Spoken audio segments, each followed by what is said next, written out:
In the previous lesson, we introduced the concept of complex numbers. We defined the number I, and we introduced the operations that we can do with complex numbers, such as multiplication, division, addition, and subtraction.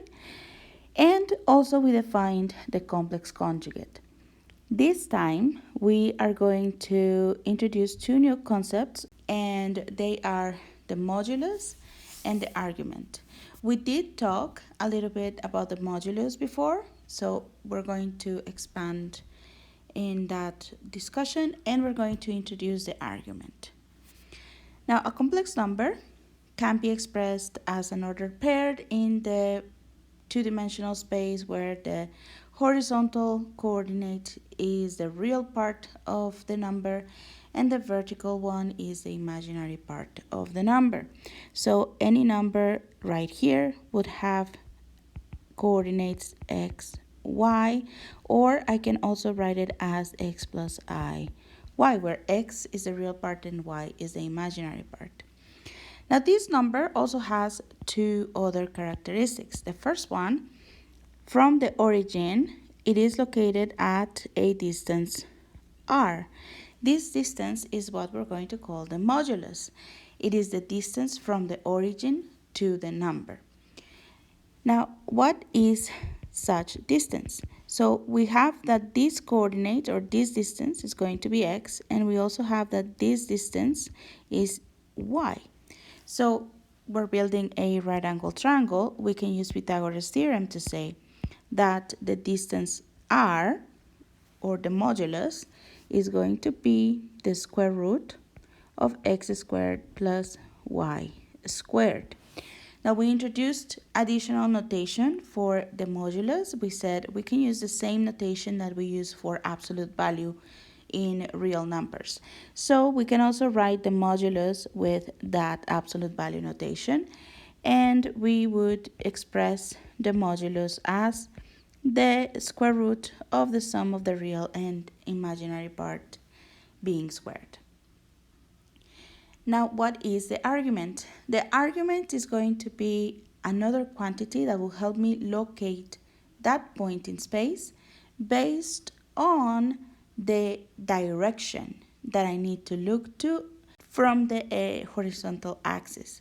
So that's going to be an angle. Which angle? This one right here.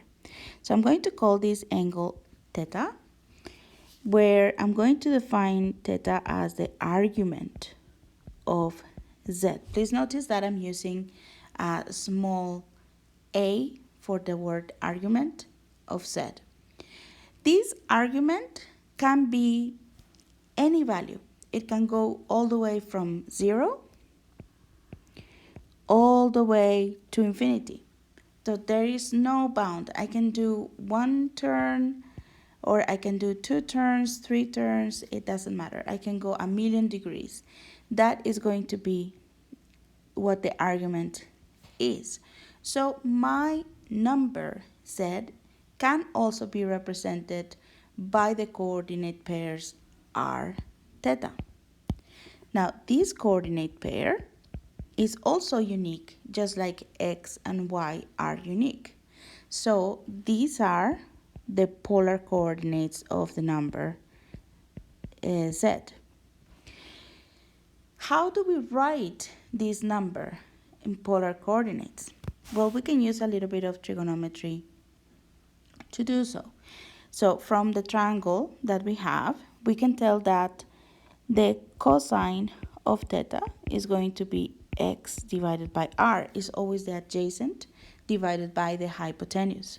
So that means x can be written as r cosine of theta. Similarly, if we find the sine of the angle, sine of theta, I can find it as the opposite over the hypotenuse, and that would be y over r.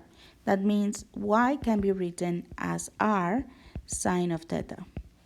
Now, these two expressions, I can use them to substitute in my original definition for z.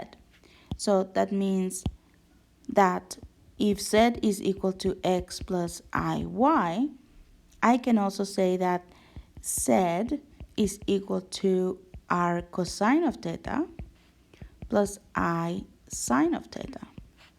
And that would be an equivalent definition for my number. Now I have summarized everything to the left side, and to the right I want to give you a very quick reminder of the main values of sine and cosine that I will require you to remember, especially when you're working without a calculator.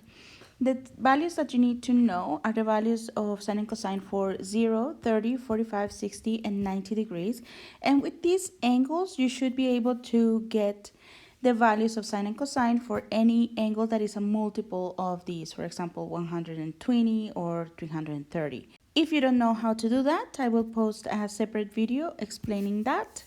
In the meantime, here I will give you a mnemonic on how to remember these values very easily. What you will have to do is, I want you to write in the top the angles 0, 30, 45, 60, and 90. And I wrote them in degrees, but if you want to also be familiar with these angles in radians, you should also write them in radians above.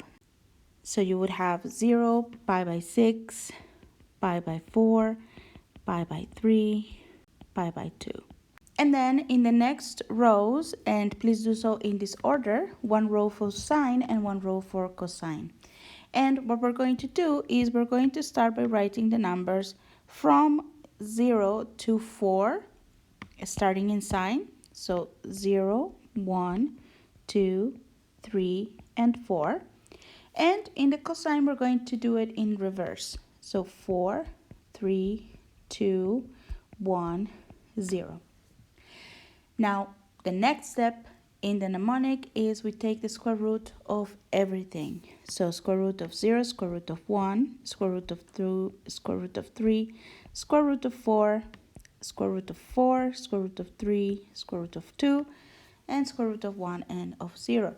Now you can see that the square root of 4 can change to 2, and these other root changes as well. Now the final step is everything needs to be divided by 2. In that case, we get 1/2 square root of 2 divided by 2, square root of 3 divided by 2, and 2 divided by 2, 2 divided by 2, root 3 divided by 2, root 2 divided by 2, 1 divided by 2, and 0 divided by 2. And we can simplify this box and this box. They are going to be equal to 1 and 1. Now these are the values of sine and cosine for these angles. So I hope you found this very useful. I think now we can move on to a few examples. In our first example, we're asked to find the modulus and argument of the number 1/2 plus root 3 by 2 I. Now we can calculate the modulus very easily by taking R equals modulus of Z equals the square root of the real part squared, so 1/2 squared, plus the imaginary part squared, so root 3 by 2 squared. And that is going to be the square root of 1/4 plus 3/4, that is the square root of 1, which is 1. For the argument, we have a few different options. I'm going to say that the x-coordinate is equal to 1/2, and I can see that the y-coordinate as well is equal to root 3 by 2. Now, this is meant to be r cosine of theta, and this is meant to be r sine of theta. So, since I know that the modulus is equal to 1, then I know that the cosine of theta is equal to 1/2, and the sine of theta is equal to root 3 by 2. If this is the kind of question that where you don't have a calculator, you would get numbers like these ones. You can refer immediately to the table that we got. Which angle has a sine value of root 3 by 2 and a cosine value of 1/2? So that is 60 degrees. So now we know that the argument of this number is 60 degrees. Now in our second example, we are asked to write the number root 2 minus root 2i in the form of z equals r cosine plus 2i r sine. I will introduce you to a new property that we want to use for finding the modulus of this number. And that property is the following. If you have a constant value, a, multiplying a complex number, z, and you want to calculate the modulus of that, the property says that you can take the absolute value of the constant number and then multiply that by the modulus of the number z. In this case, the number that we are given is root 2 minus root 2i, which can be written as root 2 common factor of 1 minus I. So I have the case where I have a constant number multiplying a complex number. So I can use this property to find the modulus of the number z.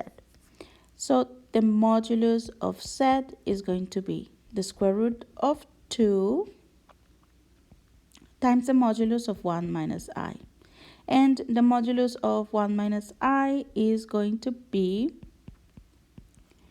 the square root of 1 squared plus minus 1 squared, that is the square root of 2. So we get square root of 2 times square root of 2. The total modulus is going to be 2. Now we want to find what the argument is.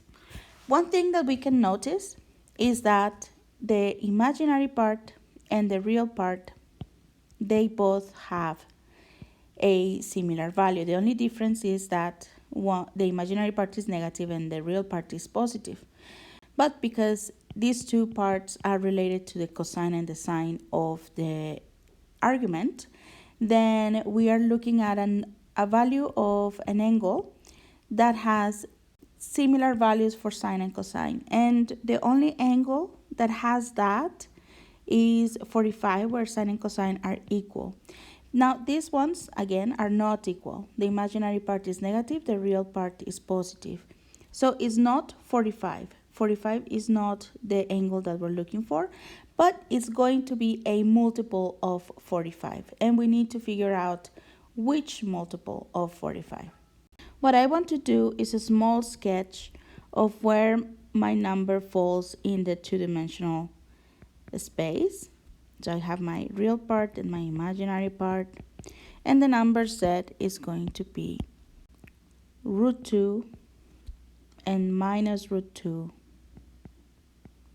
So the number z is actually here. So where is the 45 angle in this diagram? It's going to be right here. This is also 45 because the total angle between the two axes is 90. But I'm going to use this one as reference. So that's the 45-degree angle. Now, what's the angle that I'm looking for? What's the argument of this complex number? I'm going to start from the horizontal axis counterclockwise to count how many degrees do we have up to this point. And actually, we know that it's going to be 360 degrees minus 45 degrees. So it is 315 degrees. We found that the argument is going to be 315 degrees. Now, final answer. How do I write my number in the form that they are asking me to write it? I'm going to say z is equal to 2 cosine of 315 degrees plus I times 2 sine of 315 degrees. That would be the final answer.